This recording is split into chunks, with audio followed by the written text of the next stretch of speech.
First time car కొంటున్నప్పుడు మంచి exciting feeling అయితే ఉంటుంది. కాకపోతే కొన్ని అయితే ఖచ్చితంగా మనం మైండ్‌లో అయితే పెట్టుకోవాలి. ఫర్ ఎగ్జాంపుల్ మనము అన్నీ కవర్ చేద్దాం. ఏ కార్ కొనాలి? ఏ ఇంజిన్ కొనాలి? ఏ సీట్ ఉండాలి? అవన్నీ ఓకే. ఫస్ట్ మనము డబ్బులు ఊరికే రావు. ఆ ఒక్క డైలాగ్‌తో స్టార్ట్ చేద్దాం. సో, ఫర్ ఎగ్జాంపుల్ మనం ఒకవేళ కార్ కొంటున్నామే అనుకుందాం. అనుకుంటే నీ యొక్క జోబులో అట్‌లీస్ట్ 20-30% డౌన్ పేమెంట్ కట్టేంత పైసలైతే ఖచ్చితంగా ఉండాలి.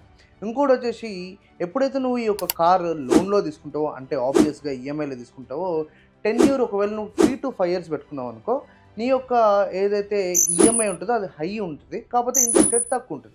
లేదు నేను 5-8 ఇయర్స్ పెట్టుకుంటా అంటే ఈఎంఐ అనేది తక్కువుంటది. ఇంట్రెస్ట్ ఎక్కువుంటది. దీనికంటే బెస్ట్ ప్లాన్ ఏందంటే 5 ఇయర్స్ అనేది చాలామంది చూజ్ చేసుకుంటారు. ఇంకొకటి మెయిన్‌గా ఏందంటే ఈ యొక్క వెహికల్ కాస్ట్ ఫర్ ఎగ్జాంపుల్ 10,00,000 15,00,000 ఉందనుకో దాని యొక్క యాక్చువల్ ప్రైస్ నీ యొక్క యాన్యువల్ ఇన్‌కమ్ అంటే ఇయర్‌లీ నువ్వు ఎంతైతే సంపాదిస్తావో దాంట్లో అట్‌లీస్ట్ 50-60% దీని యొక్క ఫుల్ వాల్యూ ఉండాలి.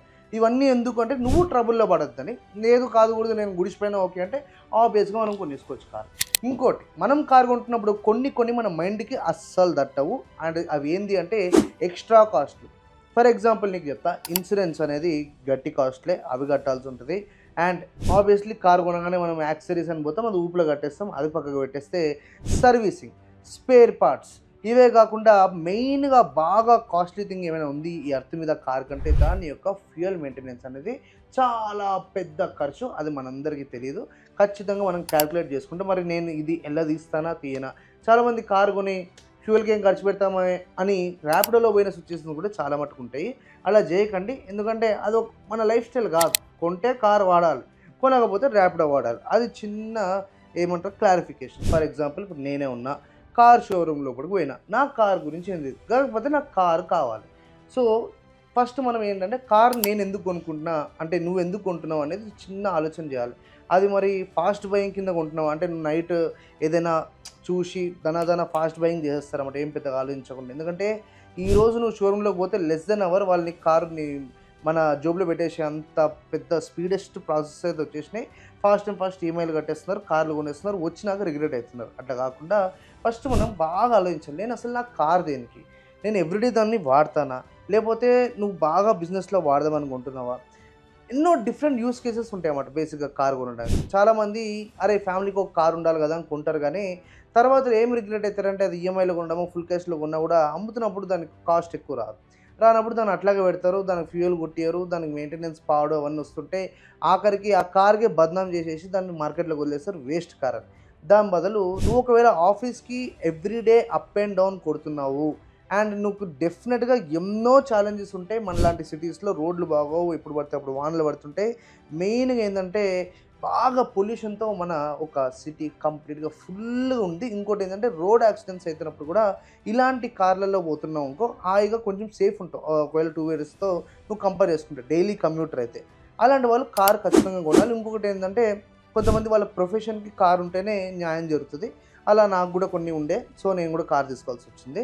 అండ్ ఇట్లా ఓన్లీ ఆఫీస్‌కి అప్ అండ్ డౌన్ కొట్టడము, లేకపోతే చిన్నగా ఫ్యామిలీని ఏసుకొని బయటికి పోయేటోళ్ళకి ఒకవేళ బడ్జెట్‌లో కార్ కొనుక్కోవాలనుకుంటే సింపుల్‌గా నువ్వు చూసుకోవాల్సిందేంటంటే ఫస్ట్ రీసేల్ వాల్యూ చూసుకోవాలి. అవి కొన్ని బ్రాండ్స్‌కి అవైలబుల్ ఉన్నాయి. మారుతి సుజుకి, హ్యుండై, హోండా లాంటి కంపెనీస్‌లో కూడా కొన్ని కార్స్ అవైలబుల్ ఉన్నాయి. తక్కువ సీసీ ఇంజిన్స్ కొనుక్కోవాల్సి ఉంటది. ఎందుకంటే పెద్దగా నువ్వు పర్ఫార్మెన్స్ కోరుకోవట్లేదు. హైవే ఎక్కువ తిరగని ఫిక్స్ అయిపోయినావు. కాబట్టి నీకు ఒకవేళ మారుతిలో చూసుకుంటేనైతే బైక్‌కి ఆల్టర్‌నేటివ్ చెప్తున్నా. పడా రోడ్ల మీద తిరగనీకి కాదు. బైక్ ఆల్టర్‌నేటివ్ వాళ్ళు ప్రస్తుతం నీకు కాస్ట్ ఎక్కువైనా నీకు ఏదైతే ఆల్టో 800 ఉందో, లేకపోతే మనకి మారుతిలో సెలెరియో ఉందో, లేకపోతే హ్యుండైలో నీకు చాలా తక్కువ ఒక టైంలో ఇయాన్ ఒక బండి వస్తుండే. ప్రస్తుతం అయితే పెద్దగా కాస్ట్లీ బండ్లేమి లేవు. అంతా మారుతిలోనే అవైలబుల్ ఉన్నాయి. అఫోర్డబుల్ వెహికల్స్ అని. అవి కొనేసుకున్నావనుకో నీకు ఈ ఆఫీస్ అప్ అండ్ డౌన్ అనే చర్చ అనేది కంప్లీట్‌గా ఖతమవుద్ది. టాటాలో టియాగో ఇలాంటి వెహికల్స్. లేదు నేను హైవేస్ బాగా ట్రావెల్ చేస్తా, ఆఫీస్‌కి కూడా ట్రావెల్ చేస్తా అన్నప్పుడు సో, హైవేస్‌లో బాగా డిమాండింగ్ ఏంది అంటే హైవేస్‌లో నువ్వు ఖచ్చితంగా స్పీడ్ పోవాల్సిందే. అంటే నువ్వు ఒకవేళ స్లో పోయి అక్కడ హైవేలో 120 మెయింటైన్ చేయాల్సిందే అన్న టైంలో ఏందంటే యాక్సిడెంట్స్ అయ్యే ఛాన్సెస్ చాలా ఉంటాయి. కాబట్టి వెహికల్ యొక్క స్పీడ్ అనేది ఖచ్చితంగా మెయింటైన్ చేయాలి. అండ్ హై స్పీడ్స్‌లో నడుపుతున్నప్పుడు నీకు కొన్ని డిమాండ్స్ ఉంటాయన్నమాట. ఎంత వెయిట్ ఏసినా ఇది స్పీడ్ పోవాలి. నాకు పికప్ ప్రాబ్లమ్ రావద్దు. ఫ్యూయల్ ఎఫిషియన్సీ రావాలి అన్న టైంకి ఏమైతదంటే నువ్వు కార్ యొక్క ఇంజిన్ సైజ్ అనేది పెరగడం జరుగుతుంది. అంటే నువ్వు ఒకవేళ 800 ప్లాన్ చేస్తే 200, 1500 లేకపోతే 2000 దాని మీద మనం ప్లాన్ చేసుకోవాల్సి ఉంటుంది. అది కూడా depending on your own decision. ఇది కాకుండా ఒకవేళ నాకు మంచి స్పీడ్ పోవాలి అండ్ ఫ్యూల్ ఎఫిషియన్సీ కూడా ఇవ్వాలనుకుంటే ఈ రోజులలో మనకి హైబ్రిడ్ వెహికల్స్ ఎప్పటి నుంచో ఉన్నాయి, ఇప్పుడు బాగా ఫేమస్ అవుతున్నాయి. అవి మనకి హోండాలో అవైలబుల్ ఉంది, టొయోటాలో అవైలబుల్ ఉంది, అండ్ మారుతిలో రీసెంట్గా మన గ్రాండ్ విటారాతో అయితే అవైలబుల్ ఉంది. అండ్ ఇంతకుముందు ఎస్హెచ్విఎస్ అని ఉంటుండే, అది హైబ్రిడ్ కాదు. ఇవైతే హైబ్రిడ్ అనమాట. దీంట్లో నీకు ఏంటంటే మంచి మైలేజ్ ఇస్తారు, మంచి లగ్జరీ ఇస్తారు, హైవేలో మంచి స్పీడ్ వెళ్తుంది, సివిడి ట్రాన్స్మిషన్స్తో వస్తాయి. బ్యూటిఫుల్గా మనం ఆ వెహికల్ అనేసి వాడుకోవచ్చు. ఇంకొకటి చాలామంది పప్పులో కాలేడేస్తున్నారంటే, చాలామందికి ఎస్యూవీస్ అంటే స్కార్పియో, బొలెరో ఇవన్నీ తెలుసు. ఈ రోజులలో బాగా సేల్ అవుతున్నవి సిఎస్యూవీ అంటారు, అంటే కాంపాక్ట్ ఎస్యూవీ అని మార్కెట్లోకి వచ్చినాయి. ఫర్ ఎగ్జాంపుల్ మన 3XO కానీ, నెక్సాన్ కానీ, లేకపోతే క్రెటా కానీ, ఇదందరూ ఎస్యూవీ అనే ఫీలింగ్తో వాళ్ళు అమ్ముతారు, మనము ఎస్యూవీ అనే ఫీలింగ్తో మనం కొంటున్నాం. కొంతమంది నాలెడ్జ్ లేకుండా పాపం వాళ్ళకి ప్రికాషన్ లేకుండా ఏం చేస్తారంటే అది ఎస్యూవీ ఏమో అనుకొని పోయి బీచ్లలో పట్టుకోవడము, లేకపోతే ఏ కొండలను, రాయలలోను, రప్పల్లోనూ తీసుకుపోతారు, అవి అటకా ఇచ్చేసి చాలా ప్రాబ్లం క్రియేట్ చేసుకుంటున్నారు. మరి దీనికి ఎస్యూవీకి వీటికి చాలా డిఫరెన్స్ ఉంటాయి. యాక్చువల్ ఎస్యూవీ యొక్క ఏదైతే లాడర్ ఫ్రేమ్ చాసీ ఉంటుందో, మోనోకాక్ చాసీ ఉంటుందో అవన్నీ హెవీ బిల్ట్ ఉంటాయి అన్నమాట. ఇవి అయితే చిన్న చిన్న బుడి కార్లు ఉన్నాయి, ఇవి జస్ట్ సిటీకి అండ్ హైవే డ్రైవింగ్కి ఇలాంటి స్టంట్లు చేయడానికి మాత్రం ఈ కార్లు కానీ కావు, కాబట్టి అలా కూడా చూసుకోవాలి మనము. అండ్ మెయిన్గా బిజినెస్ వాళ్ళకి నువ్వు బాగా ప్రాక్టికల్గా ఆలోచించాల్సింది ఏంటంటే, మనకి బిజినెస్లో కావాల్సింది స్పేస్ అండ్ పవర్ ఖచ్చితంగా ఉండాలి. ఫర్ ఎగ్జాంపుల్ నువ్వు ఒక మంచి ఫోటోగ్రఫీ దాంట్లో ఉన్నావు, నీ దగ్గర ఎక్విప్మెంట్ చాలా ఉంటుంది, అంటే నీకు బూట్ స్పేస్ అనేది ఎక్కువ ఉండాలి.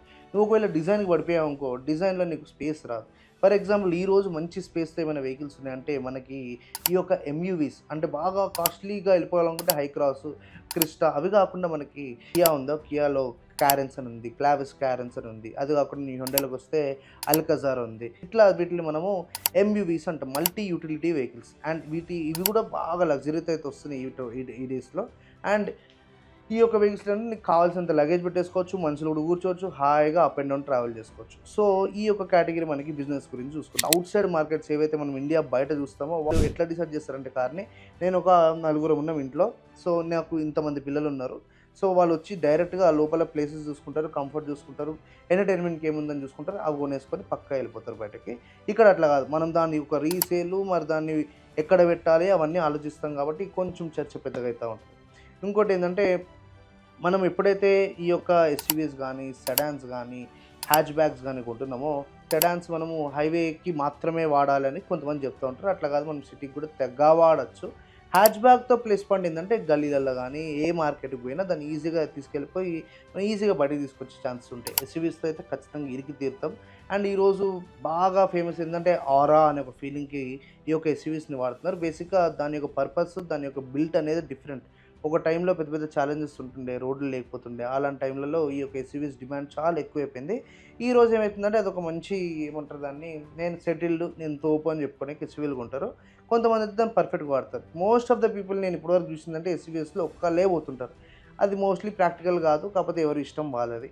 అండ్ ఇంకా ఇలాంటివి ఏమైనా డౌట్లు కానీ ఏమైనా ఉన్నాయనుకో కారు కొనేటప్పుడు, నాకు కమెంట్ సెక్షన్లో కమెంట్ చేస్తే దాని మీద ఇంకా బాగా రీసెర్చ్ చేసి మళ్ళీ మేము ముందుకు వస్తాం.